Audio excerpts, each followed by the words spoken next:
You are listening to the Central Indiana Sports Report, episode 188.5.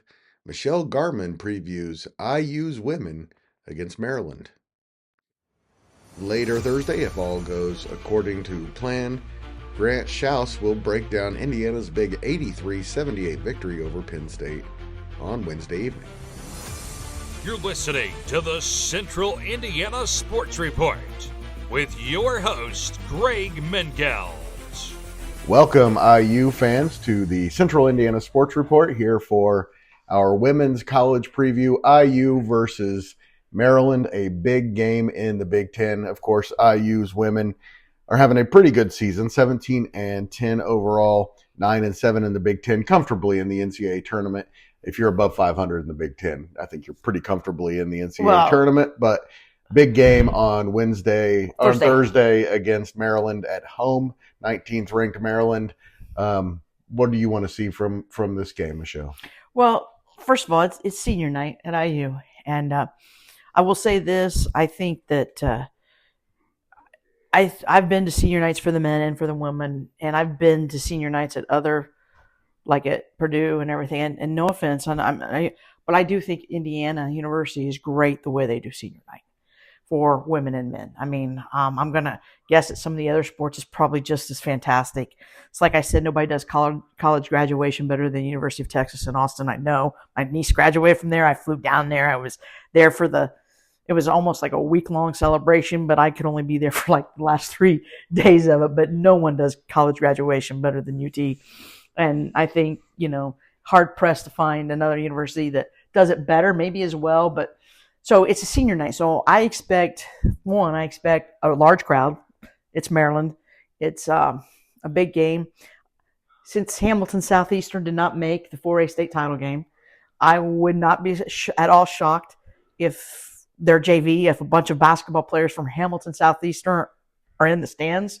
And I say that because Sydney Parrish is one of the 3 senior players graduating. Sydney Parrish still stays close. She still goes back to Hamilton Southeastern to watch those kids play. I know she's got a good relationship with Maya Malosky, who's going to be at IU next year. Just broke her Parrish's school record for points in her career. So good to see those girls going to IU. Yes, it is. And so what I think is, I will expect a larger crowd from that area. I think they'll want to come down and be a part of Sydney's senior night. I think there are going to be some tears. There usually are. It's emotional. Like I said, they do it well. Chloe Moore McNeil and Sydney Parrish. Of course, Chloe has been there for 5 years. She took advantage of the COVID year, came back, from Tennessee, but just a tremendous. Big Ten Network did a journey show on the Big Ten Journey show on Chloe Moore McNeil. Go back if you get a chance to the network, or if you have a thing and you can find it, watch it. Chloe's story is pretty amazing. I'm not going to go into it because we're limited on time a little bit. Only to say she lost her mother on her birthday, no less. Chloe did, and I think like 16th or whatever. But her family and her dad, he kind of wanted her to go to Indiana after they visited because he wanted her to go play for a strong female coach that.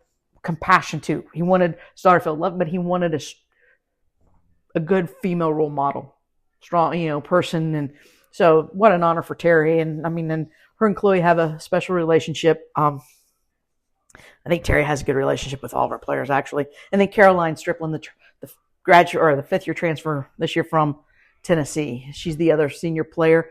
I expect those 3 to want to go out. I say this. I said Sydney Parrish has been playing, and really Chloe, those girls have been playing like they aren't ready for their season in. They want to make the most of every game they have. It's no secret. Early in the season, maybe not. I know IU suffered some home losses. Harvard being upset early and then suffering the home losses in the Big Ten to Illinois, UCLA, and USC. But the struggles of late have all been on the road. They're 2-3 in their last 5. All those losses have been on the road. They've won 4 straight home games, including a big win over Ohio State. Yeah, and if they beat Maryland and then don't lay an egg at Purdue and go and do I think, going into the Ohio State game, they were a 10 seed. After Ohio State game and only losing by 7 or 8 at Michigan State. Michigan State is very good team. I told my sister that, who has the season tickets with me, that my fear was, because I had watched the Michigan State USC game, and USC led big, and Michigan State came back. USC won, but my fear was, because I knew Michigan State has been a team that's played very well at home this year, that IU might go in and get routed. And I'm like, oh, that kind of negates what you did to Ohio State, because, you pretty much dominated Ohio State. So now, but they didn't. And I think because they didn't and everything, but of late, Indiana has shot much better at home, especially Yard and Garzone. And Yardy, her struggles on the road, her struggles at Minnesota and Michigan, and then again kind of at Michigan State as far as shooting and everything, it's kind of hampers, I think, hurts IU. But at home, she's been really good here of late. And if that continues, I expect a great atmosphere tomorrow night. The women know what's at stake. I don't think there's any way they can jump up to a 4 seed to get to host the first round, unless they would win these two and then shocker of shockers go and win the Big Ten tournament and beating a couple of powerhouses on the way to doing that. And then you might look and say, and I say that because I always say this. I think when it comes to women's tournament, sometimes if you're questioning between a 4 and a 5 seed, what school is going to sell out their venue, or pretty close? And IU has, I was looking at this. This is why I expect a big crowd. IU, again, this year, they're 4th in the nation in average attendance for women's basketball. They're 2nd in the Big Ten. Iowa's 2 in the nation and number 1 in the Big Ten. And Iowa, college sports is all they have out there. And that's what I've said for IU, for their women to do what they do, considering you've got a men's program that draws a lot of fans, and you've got the Pacers in town. There's a lot of choices for people. In Iowa, it's just basketball. They don't have any pro franchises like NFL teams in the fall and NBA team, things like that. So, but what I expect from the Hoosiers is, I expect Maryland it to be a tough game, just because I think Brenda Freese is one of the best coaches in the women's basketball. I think, obviously, I think Terry's a great coach. I think Terry Morin may be underrated, because I think if you really go back and you look at what she's accomplished without the big time McDonald's All-Americans and things like that, Mackenzie Holmes, she was being recruited, but not so heavily. And look at what, I'm sure there were a lot of college coaches going, how do we miss out on her? Well, but it's because Terry looks for a certain way. She wants players that can come in and fit the culture, come in, be loyal to each other, loyal to the program. There are things, injuries, illnesses, personal issues, they never make it out of Indiana until whatever. Terry's got her players back. Her players are mum. It's fantastic. It's a great culture. I think that's why myself and a lot of others have been so disappointed in the men's here the last few years, because you see what Terry's built and the culture she's done and the success, and you look at how Coach Sid came in and turned the culture around in 1 year. That's what's missing, I think, in the men's program. But to get back to the actual game, Maryland has an outstanding player in Sellers, and she got injured, and Maryland started off the season 14-0, then lost a 5-point game to USC, and then they went on a 3-game losing streak, and I think also then lost 4 out of 6 or 4 out of 5. But those losses came with Sellers and I think one other Maryland girl out, and I don't think Maryland's got one of them, is getting one of them back. Sellers is back, but she's a senior. She's not 100%. She's wearing a big knee brace, but your senior year, you want to come back, you want to finish. And I expect a really competitive game. I think a great environment. I hope a lot of fans do turn out. Go ahead and turn out and watch it. I hate it that it's on Peacock, only because and I know we've talked about this, but only because streaming's not always good. It doesn't always go. I mean, if you're in a rural area, sometimes it's hard to get good streaming, and I just kind of hate that those games, especially senior night games, are on Peacock. I get the way it's going, but I use last 2 Thursday night games against 2 ranked teams, Ohio State and now against Maryland. Have been on Peacock at home games, and it just bothers me a little bit. But anyway, get back. I think it will be a great game, and I look forward to it. IU has been better at home of late, especially shooting wise, and I think so. I think I won't be at all surprised if Parrish and Chloe Moore McNeil and Caroline Strickland, if they don't have great games, and if Yard and Garzone does not have another fantastic home game to provide that support.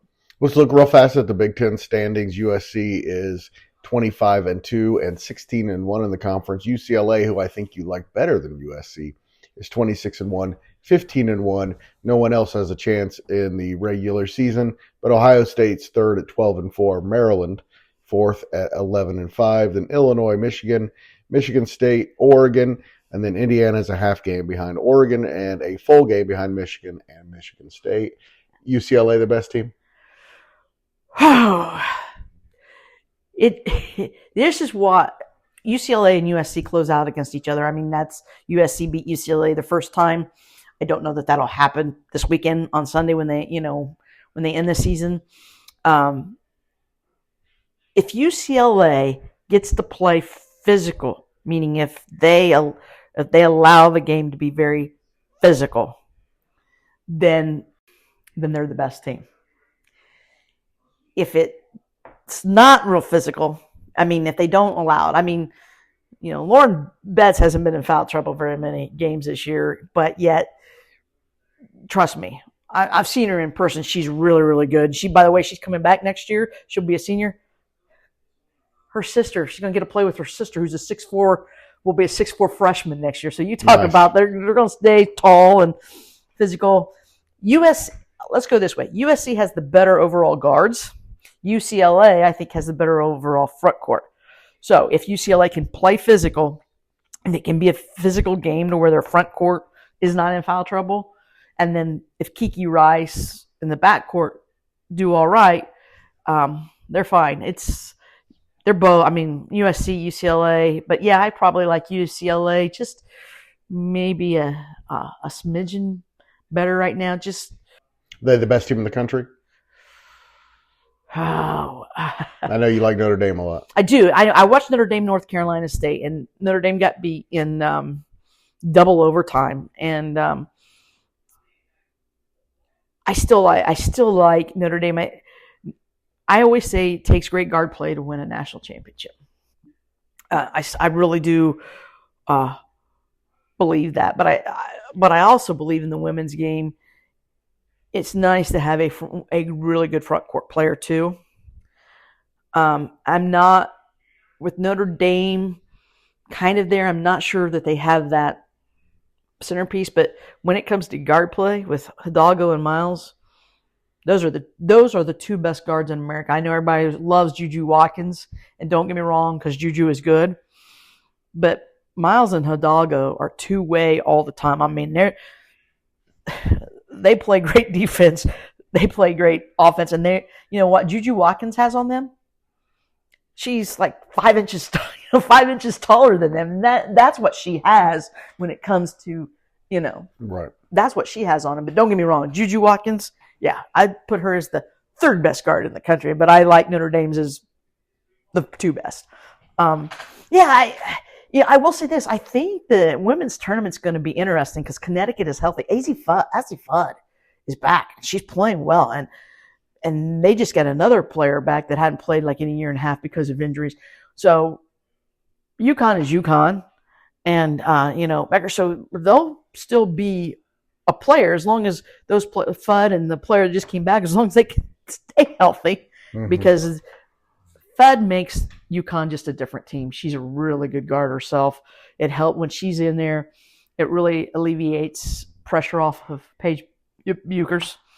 But I think the the women's, this might be the first year you go in and you really can't say that there's a clear-cut Final Four and there's a clear-cut champion, two teams or champion that's going to be in there. And I'm, might be lucky. I don't, a lot of times the women's tournament, once you get to the Sweet 16 or Elite 8, it almost becomes chalk, filling out your bracket. Yes, it does. But I don't know that that's the case this year. I don't believe that it is. Thank you so much for your time, Michelle. Now it's time to turn on the IU men's game. And, of course, the Hoosiers men got a huge victory over Penn State on Wednesday night to help their NCAA tournament odds, or at least not hurt them, as a home loss to Penn State probably would have done. Anyway, thank you so much to Michelle Garmon for coming on and talking some IU basketball. She will recap the IU Maryland game on Friday. We will have that for you sometime on Friday. Not sure exactly what time yet, but we will figure it out and you will have it. And thank you so much for listening. Please spread the word about the Central Indiana Sports Report. Tell your friends, tell your family, send this link of this podcast to your friends and family. Of course, we would greatly appreciate it.